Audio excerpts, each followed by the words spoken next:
Good morning students. आज की class में हम लोग जिस टॉपिक पर चर्चा करने जा रहे हैं, जिस टॉपिक हम लोग समझने जा रहे हैं, उस टॉपिक का नाम है टर्म ऑफ एसी। तो जो हम लोग इसके पहले की क्लास में हम लोग देखे कि करंट जो होता है वो दो तरह का हम लोग देखे थे, एसी और डीसी।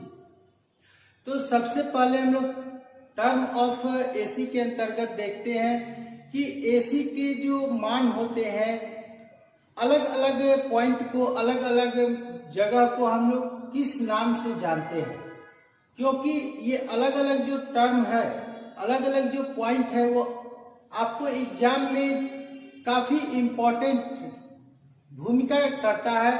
अर्थात एग्जाम में इस टर्म से बहुत क्वेश्चन पूछे जाते हैं। तो सबसे पहले हम लोग देखते हैं टर्म ऑफ एसी में। जैसा कि ये आपको ग्राफ बनाया हुआ है, इसमें एसी के एक साइकिल को दिखाया गया है। यहां से स्टार्ट होकर करके ये इस तरह से ऐसे चलते हुए अपना मान बदला और यहाँ पर ये अपना मान दिशा को चेंज कर रहा है। तो एक बार जो ये अपना मान और दिशा बदलता है, एसी एक बार अपना मान और जो दिशा बदलता है उसको साइकिल कहते हैं।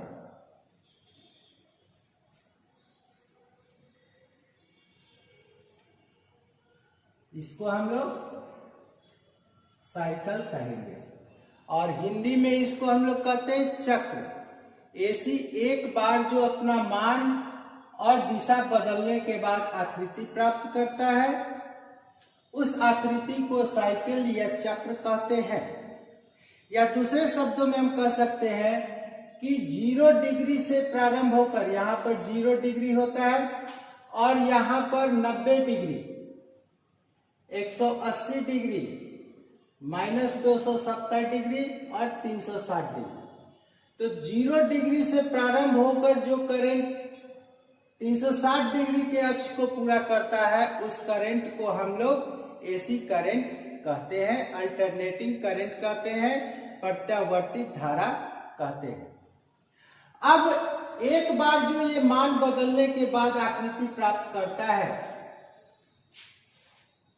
इस तरह से जो आकृति प्राप्त किया, अर्थात 0 डिग्री से चलकर जब 180 डिग्री तक पहुंचता है, तो इसको हम लोग कहते हैं हाफ साइकिल, अर्धचक्र। हिंदी में कहते हैं अर्धचक्र और इंग्लिश में कहते हैं हाफ साइकिल। ये अगर पॉजिटिव डायरेक्शन में है, जैसे इस लाइन से सेंटर लाइन जो है, सेंटर लाइन से ऊपर है तो यहाँ पॉजिटिव डायरेक्शन, और सेंटर लाइन से नीचे है तो ये निगेटिव डायरेक्शन होता है। तो यदि पॉजिटिव में है तो पॉजिटिव हाफ साइकिल कहेंगे, और यदि निगेटिव में है तो निगेटिव हाफ साइकिल कहेंगे। इस तरह हम लोग कह सकते हैं कि एक साइकिल में 2 हाफ साइकिल होता है। 1 cycle equal to 2 half cycle.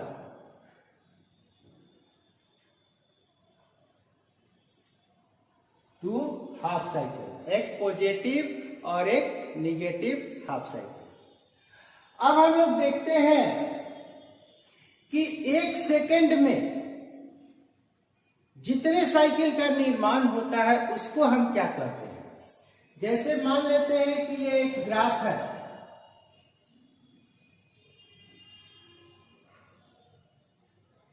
तो एक साइकिल हो गया यहां पर, दूसरा साइकिल हो गया यहां, तीसरा, चौथा और ये 5वां साइकिल। इसी तरह ये 6ठा साइकिल।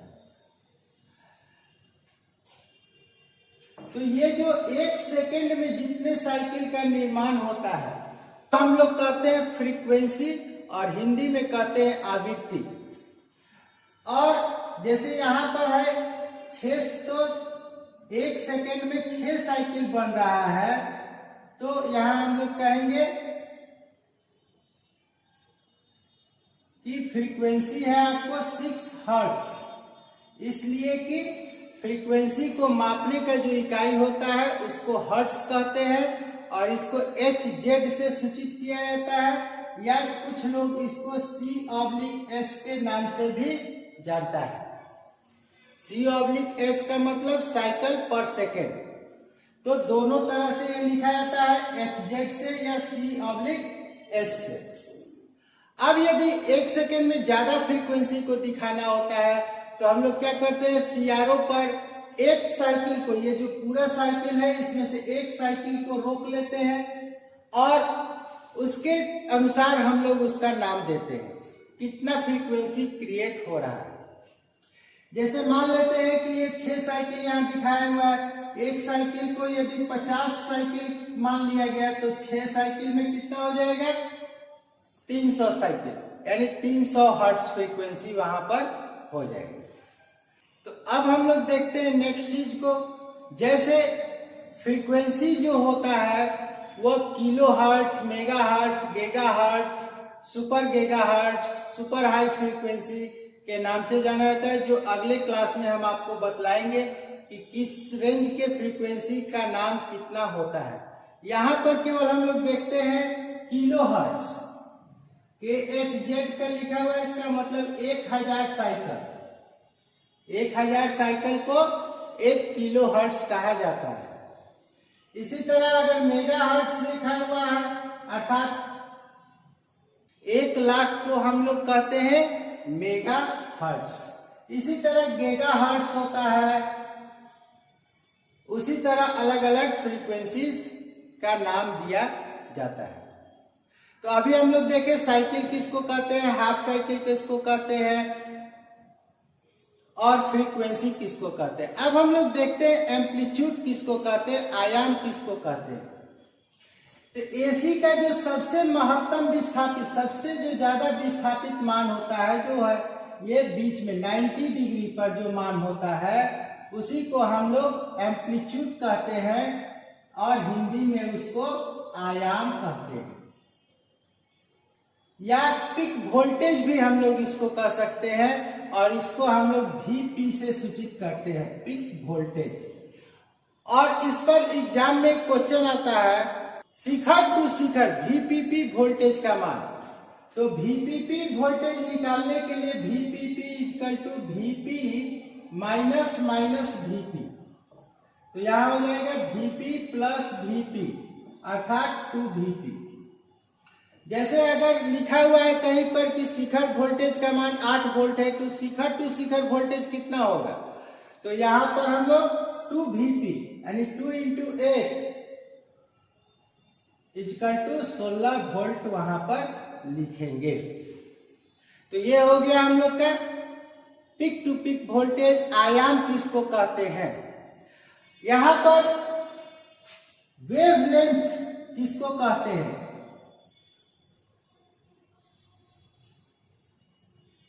वेवलेंथ को हिंदी में कहा जाता है तरंग दैर्घ्य। तो दो क्रमिक कणों के बीच की दूरी, दो क्रमिक कणों, जैसे ये एक आपका साइकिल हो गया और ये एक साइकिल हो गया, तो इस हाफ साइकिल,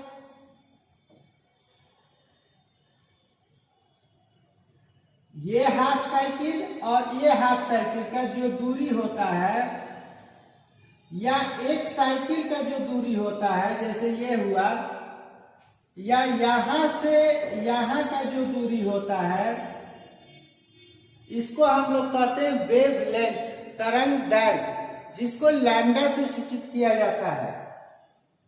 लैम्डा, लैम्डा और लैम्डा, अर्थात एक साइकिल का जो दूरी है या दो क्रमिक कण के बीच का दूरी पॉजिटिव में हो या निगेटिव में हो, उसको तरंग दैर्घ्य कहते हैं। और लैम्डा इक्वल टू होता है आपका V/f। V होता है वेलोसिटी, प्रकाश के चलने का वेग। जिस तरह से हम लोग पढ़ चुके हैं कि प्रकाश के चलने का वेग कितना होता है, 3 × 10⁸ मीटर पर सेकेंड होता है। तो प्रकाश के गति के अनुसार ही इलेक्ट्रिक करंट भी चलता है। तो इलेक्ट्रिक करंट का गति क्या होता है, 3 × 10⁸। यहाँ 3 × 10⁸ लिखेंगे और फ्रीक्वेंसी यानी 1 सेकंड में कितना साइकिल का निर्माण हो रहा है उसको लिखेंगे और उसको डिवाइड करने के बाद जो आंसर आएगा वही हम लोग का वेवलेंथ होगा, एक साइकिल का दूरी होगा। अब हम लोग देखते हैं टाइम पीरियड किसको कहते हैं, समय काल। तो एक साइकिल के निर्माण में जो समय लगता है, जो टाइम लगता है, उसी को टाइम पीरियड कहा जाता है, समय काल कहा जाता है। जैसे ये एक साइकिल हो गया, यहां से करंट को यहां तक आने में जो समय लगा उसको टाइम पीरियड कहा जाता है और टाइम पीरियड को टी से सूचित किया जाता है। टी इक्वल क्या होता है 1/f। अर्थात यदि फ्रीक्वेंसी का मान हम लोग बढ़ाते हैं तो टाइम पीरियड क्या होगा, घटेगा, और अगर हम लोग फ्रीक्वेंसी का मान घटाते हैं तो टाइम पीरियड का मान बढ़ता है।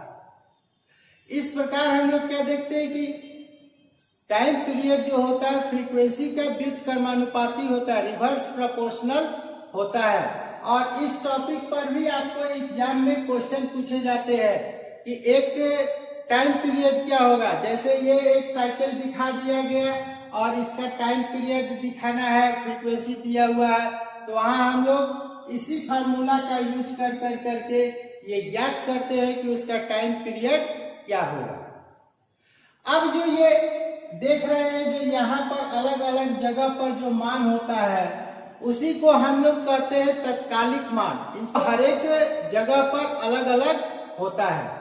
नेक्स्ट जो इस पॉइंट में जो वैल्यू है वो का है RMS। RMS का फुल फॉर्म होता है रूट मीन स्क्वायर। साथ हम लोग क्या कर सकते हैं कि जितना वोल्टेज चाहिए, डीसी में जितना हीट उत्पन्न करता है उतना ही वोल्टेज एसी में जो उत्पन्न होगा तो उसको कहते हैं आरएमएस वैल्यू। और आरएमएस वैल्यू का मान होता है फिक्स 0.707। और इससे भी आपको एग्जाम में रिलेटेड क्वेश्चन मिलता है। नेक्स्ट जो है वो एवरेज वैल्यू। एवरेज वैल्यू जो होता है इसका मान फिक्स होता है 0.637। अगर आपको पूछा जा रहा है कि एवरेज वैल्यू निकालिए तो वहां पर हम लोग वोल्टेज के साथ इसको मल्टीप्लाई करेंगे। आरएमएस वैल्यू निकालने के लिए कहेगा तो इस वैल्यू को मल्टीप्लाई करके हम लोग आरएमएस वैल्यू ज्ञात करते हैं। आरएमएस वैल्यू ज्ञात करते हैं। फॉर्म फैक्टर, इसका सबसे इंपॉर्टेंट जो है वो है फॉर्म फैक्टर। फॉर्म फैक्टर का मान होता है 1.1।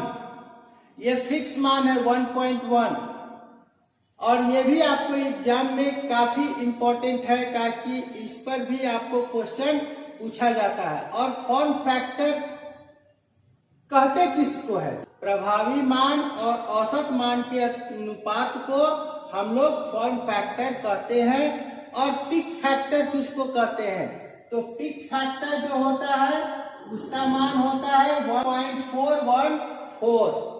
और पिक फैक्टर किसको कहते हैं, तो शिखर मान और प्रभावी मान के अनुपात को हम लोग पिक फैक्टर या क्रेस्ट फैक्टर के नाम से भी जानते हैं।